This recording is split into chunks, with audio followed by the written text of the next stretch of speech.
Hi friends, today I am going to continue part 3 of my important series of literary forms and terms in which we are covering all the important literary forms and terms in the form of MCQs.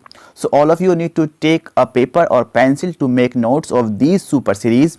Every MCQ is selected and important for exam points of view. If you are new to our YouTube channel, please subscribe the channel and also join our Telegram channel, and the link is given in the description box. Dear aspirants, please react to our video. It is very important to know your opinion. Please give like or at least a comment. So without delay, let's start. MCQ number 61 है, Comedy of manners flourished in a particular period of England. Which period is it? Comedy of manner जो है वो flourish हुई है England के अंदर किस period में, वो आपको बताना है. ऑप्शंस को रीड कीजिए.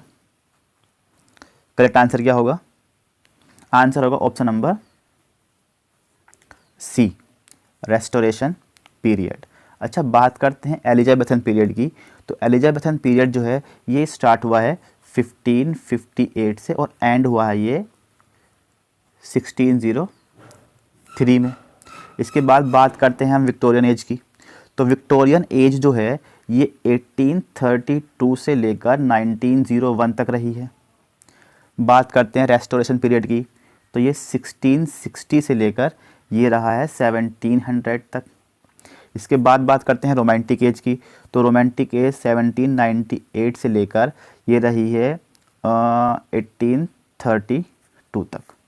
ठीक है, चलिए इसके बाद देखते हैं नेक्स्ट जो हमारा क्वेश्चन है वो है क्वेश्चन नंबर 62. कॉनग्रीव और इथरीज आर द राइटर्स ऑफ. ये किस टाइप की कॉमेडी के राइटर्स हैं वो आपको बताना है. कॉनग्रीव और Etherege. What will be answer? Answer जो होगा वो होगा option number B, comedy of manners. चलिए इसके बाद देखते हैं हम नेक्स्ट जो हमारा क्वेश्चन है वो है 63. In 18th century comedy of manners was revived by. 18th century में कॉमेडी ऑफ मैनर्स को किनके द्वारा रिवाइव किया गया था? What will be answer? Answer will be option number D, Goldsmith and Sheridan. इसके बाद देखते हैं नेक्स्ट हमारा जो क्वेश्चन है वह है 64. Which form of dramatic genre deals with intrigues and relations of ladies and gentleman who live in a sophisticated society. बताइए कौन सा वो जेनर है जो इंट्रीग यानी कि साजिश यानी कि फैसिनेट करते हैं, और relation of ladies and gentleman who live in a sophisticated society. Correct answer क्या होगा? आंसर होगा option number A, comedy of manners. चलिए इसके बाद हम देखते हैं नेक्स्ट जो हमारा क्वेश्चन है वो है 65. Shakespeare's love's never lost and much ado about nothing. ये ड्रामा है दोनों शेक्सपियर के. ये पूछ रहा है किसके अर्ली एग्जाम्पल्स हैं. ऑप्शंस रीड कीजिए. What will be answer? Correct answer होगा option number B, comedy of manners. Shakespeare की जो बर्थ डेट है वो है 23 अप्रैल 1564. इसकी डेट ऑफ डेथ है वो भी सेम ही है 23 अप्रैल, यह 1616. ठीक है, तो बर्थ डेट है 23 अप्रैल 1564 और डेट ऑफ डेथ है इसकी 23 अप्रैल 1616. चलिए इसके बाद देखते हैं हम नेक्स्ट जो हमारा क्वेश्चन है वो है number 66. The selection and arrangements of words in speech and writing is. क्या कहेंगे हम? वर्ड्स के अरेंजमेंट और सिलेक्शन को जो हम स्पीच या राइटिंग में यूज़ करते हैं उसे हम कहते हैं डिक्शन. चलिए इसके बाद हम देखते हैं नेक्स्ट जो हमारा क्वेश्चन है वो है 67. Any work of literature which sets out to instruct is called. Any work of literature का कोई भी वर्क जो सेट आउट होता है तो इंस्ट्रक्ट करने के लिए उसे हम क्या कहते हैं? रीड कीजिए options. What will be answer? Answer क्या होगा? आंसर होगा हमारा ऑप्शन नंबर ए, डिडैक्टिक. डिडैक्टिक का मीनिंग, हिंदी मीनिंग होता है शिक्षात्मक, उपदेशात्मक. ठीक है, शिक्षात्मक कह दो या उपदेशात्मक कह दो, जिससे हमें कोई नॉलेज मिलती हो. ठीक, इसके बाद हम देखते हैं नेक्स्ट है 68. अ सॉन्ग और हिम ऑफ मॉर्निंग. ठीक है, मॉर्निंग मीन्स रोना वगैरह होता है, कंपोज किया जाता है, परफॉर्म होता है as a memorial to a dead person, उसे हम क्या कहते हैं बताइए? What will be answer? Correct answer होगा option number C, dirge. Dirge का मीनिंग होता है शोक का गीत, ठीक है। इसके बाद हम देखते हैं 69, it is a fictional society which is quite opposite to utopia. It is, utopia का अपोजिट पूछा गया एक तरीके से। फिक्शनल सोसाइटी है जो अपोजिट है यूटोपिया के, तो उसका अपोजिट होता है सीधी सी बात है डिस्टोपिया, ऑप्शन नंबर बी। चलिए इसके बाद देखते हैं हम नेक्स्ट जो हमारा नंबर है वो है 70। Which kind of poetry has something of ubi sunt motif, एक फॉर्मूला है, where are they for lamenting the past. आपको बताना है कि वो क्या है इसमें से जो पास्ट को लेकर रोते हैं। करेक्ट आंसर होगा ऑप्शन नंबर बी, एलिजी। चलिए इसके बाद देखते हैं हम नेक्स्ट जो हमारा क्वेश्चन है वो है 71। The term is used for the continuation of the sense and grammatical construction from one line of the poem to the next line. It is, ये क्या है आपको बताना है। करेक्ट आंसर क्या होगा? आंसर होगा ऑप्शन नंबर सी, एंजाममेंट। एंजाममेंट जो है पहली लाइन के बाद से दूसरी लाइन में शुरू हो जाती है, यहाँ पर कोई पंक्चुएशन मार्क लगा हुआ नहीं होता है। चलिए इसके बाद देखते हैं हम नेक्स्ट जो हमारा क्वेश्चन है वो है 72। A quotation at the beginning of some piece of writing is known as. A quotation at the beginning of some piece of writing is known as. किसी भी बुक का जो पहला पेज होता है वहाँ पर एक कोटेशन लिखी हुई होती है, वो पूछा गया उसको क्या कहते हैं? करेक्ट आंसर होगा ऑप्शन नंबर ए, उसे कहते हैं एपिग्राफ। चलिए इसके बाद देखते हैं हम नेक्स्ट जो है हमारा क्वेश्चन वो है 73। An inscriptions on a tombstone और monument in memory of the person buried is known as epithet. यहाँ तक कंप्लीट हो गया एक। An inscription on a tombstone या फिर monument in memory of person buried is known as epithet. जैसे कि हम कब्रिस्तान जाते हैं, ग्रेवयार्ड, तो वहाँ पर कुछ नाम लिखा हुआ होता है ऊपर, जैसे क्रिश्चियन में मैक्सिमम होता है, ठीक है। तो वहाँ पर क्या है, टॉम्ब स्टोन पर उसका नाम लिखा हुआ होता है कि ये कौन है, उसे बोलते हैं एपिटैप, ठीक है। जबकि वाइल एन एडजेक्टिव और phrase which expresses the quality और attribute is regarded as characteristics of the person और थिंग मेंशन, यानी कि हम किसी भी इंसान को दूसरे नाम से पुकार लेते हैं उसकी हम क्वालिटी के ऊपर, एट्रीब्यूट के ऊपर, ठीक है। तो पूछा गया उसे क्या कहते हैं? What will be answer? Answer होगा ऑप्शन नंबर ए, एपिथेट। चलिए इसके बाद हम देखते हैं नेक्स्ट जो हमारा क्वेश्चन है वो है 74। A comedy characterised by broad satire and improbable situation is known as. Comedy होती है characterised by broad satire and improbable situations is known as, उसे हम क्या कहते हैं? इंटरलूड, मास्क, मिस्ट्री प्ले या फार्स। करेक्ट आंसर क्या होगा? करेक्ट आंसर होगा ऑप्शन नंबर डी, उसे हम कहेंगे Fars is broad satire.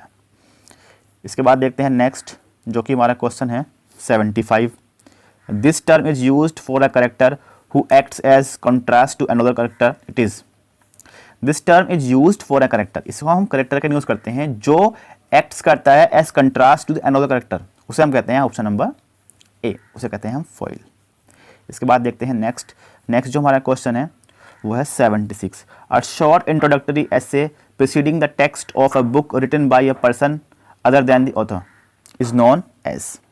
A short introductory essay proceeding the text of the book, यानी कि जो बुक है उसके टेक्स्ट से पहले एक शॉर्ट इंट्रोडक्टरी ऐसे लिखा हुआ होता है by a person other than the author, किसी और इंसान के द्वारा लिखा हुआ होता है, वो ऑथर के द्वारा लिखा हुआ नहीं होता है, उसे हम क्या कहते हैं? What will be answer?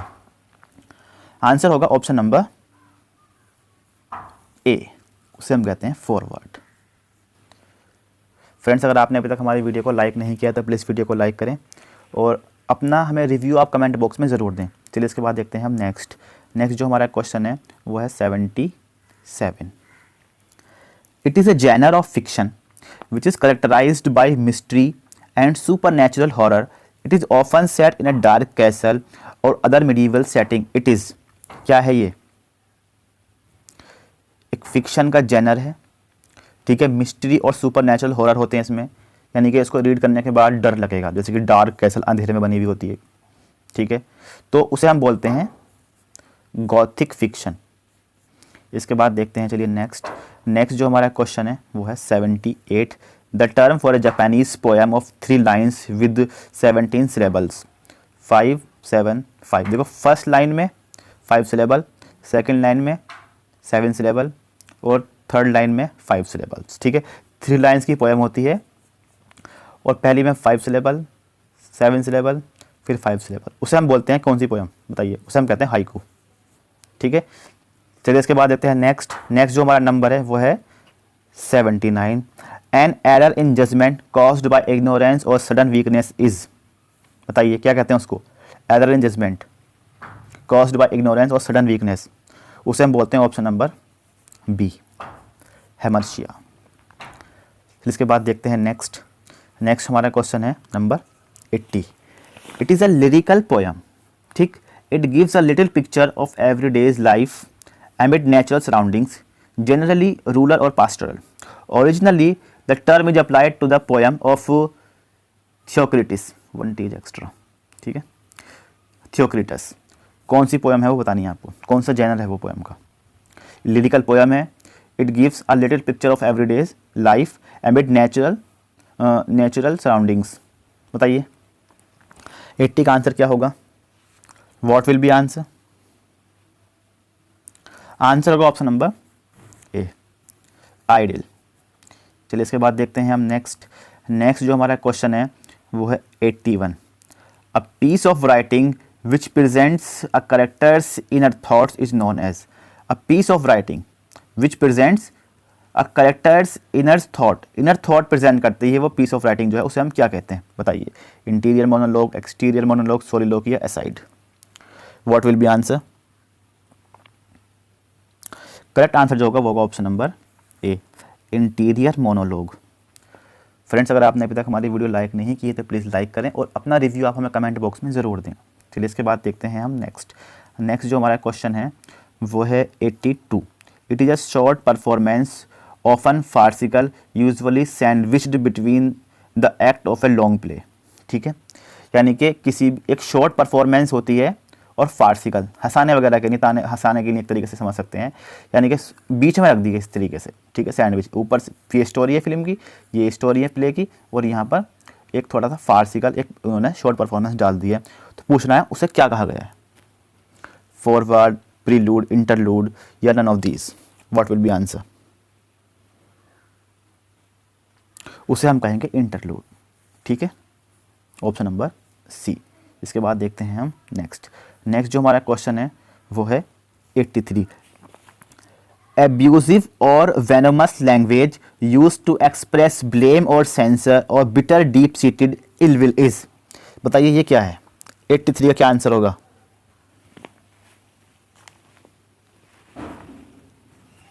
किसी को बुरा भला कहना, एक्सप्रेस करना, ब्लेम। एब्यूजिव जानते हैं, वेनोमस भी यही मीनिंग है, गंदी लैंग्वेज यूज़ करना, किसी को ब्लेम करना, सेंसर करना, उस पर बुरा ताना करना। Deep, bitter deep seated ill will. ठीक है, किसी को बहुत बुरा भला करना, वो क्या होता है? वो होता है ऑप्शन नंबर बी, इसका मीनिंग होता है इन्वेक्टिव। ठीक है, चलिए इसके बाद हम देखते हैं नेक्स्ट जो हमारा क्वेश्चन है वो है number 84। It is often published in paperback edition with cheap price. It has all the entertaining stuff.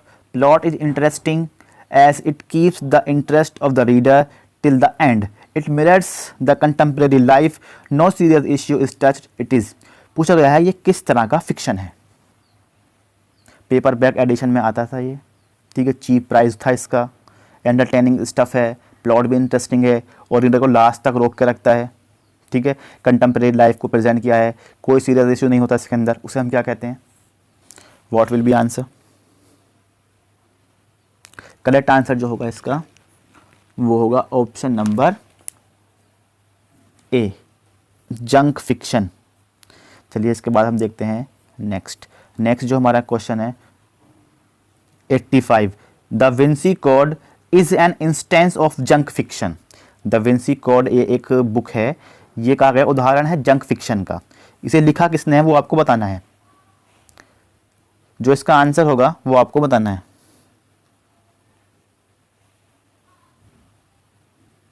What will be answer? Answer है उसका option number C, Dan Brown. चलिए इसके बाद हम देखते हैं नेक्स्ट जो हमारा क्वेश्चन है वो है number 86. The ridiculous misuse of a word is, the ridiculous misuse of a word is, उसे हम क्या बोलते हैं? हम किसी भी हास्यात्मक मिसयूज कर रहे हैं किसी वर्ड का, तो उसे हम क्या कहेंगे?